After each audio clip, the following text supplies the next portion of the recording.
I'm Ron Mullison, Professor of Mechanical Engineering at Cal Poly in San Luis Obispo, California.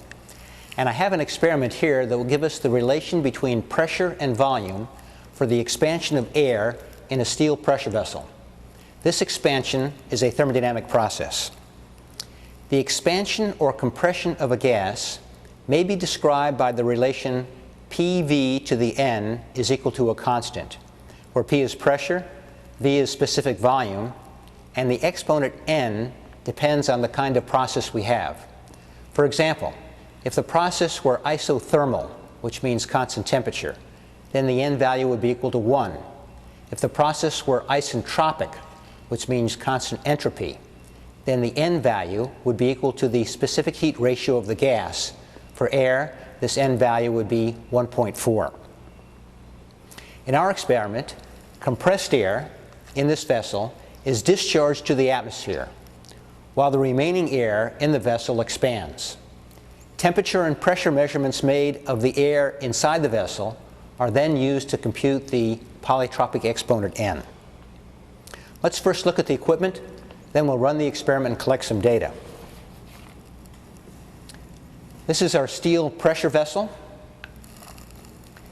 and we have compressed air coming in through this supply line. I have a compressed air supply valve. Up here is a pressure relief valve. This valve normally stays closed unless there is an overpressurization, then it lifts. Here is our pressure transducer, which will give us pressure inside the vessel. This is a thermocouple conduit, which supports a thermocouple located in the geometric center of the vessel. I have a type T thermocouple.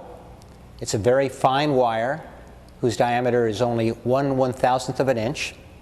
This fine wire thermocouple gives us very fast time response. Over here are 3 discharge valves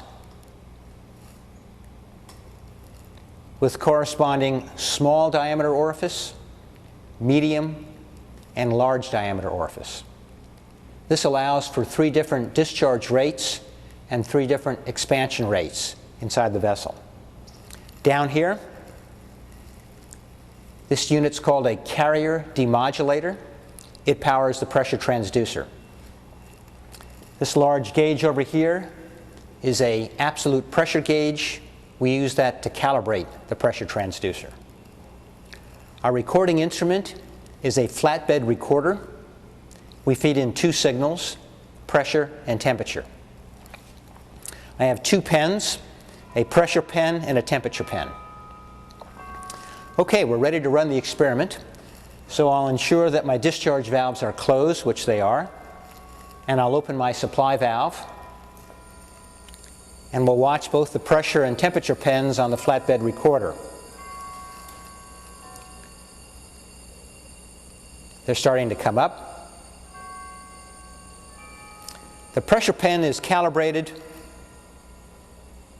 and has a range of 0 psia on the left and 100 psia on the right.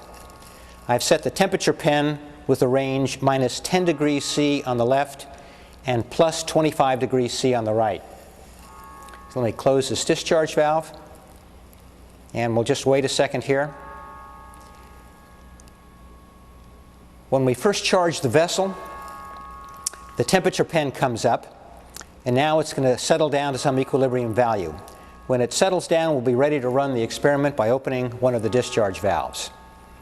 And it looks like it's pretty much settled right now, so I'll be opening up the discharge valve, but let me first start the chart. And we're opening the large discharge valve.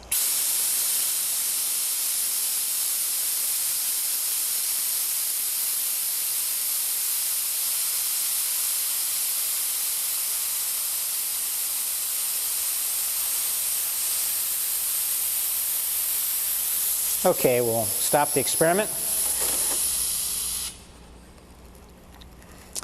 Notice how in the beginning the temperature and pressure both drop simultaneously. Can you see those 2 traces? Yes. Okay? Notice how this is the pressure pen and this is the temperature pen. And they both drop simultaneously. But then when we came near the end of the run, we noticed that there was a fluctuation in temperature. We can see it beginning here and we can see it here as well. We can see this fluctuation in temperature. Do we see that? Okay. But the pressure is not fluctuating. And we didn't hear any fluctuation in the audible sound.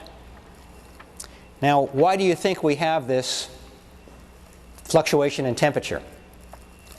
Let's take a look at the instrument, the thermocouple, located in the geometric center of this pressure vessel. When the pressure drops, the temperature drops. And in fact, the temperature came down to minus 10 degrees C during the end of the run. The steel pressure vessel, however, is very massive, and the experiment is of short duration, so the temperature of the vessel did not change appreciably. So we have cold air in a warm steel vessel. The thermocouple is located in the geometric center of this vessel. The vessel heats that air, and there is a warm plume that rises up and sweeps past the thermocouple.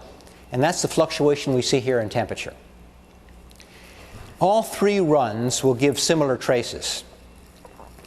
I've taken this data and I've provided temperature and pressures for all three runs in an Excel file.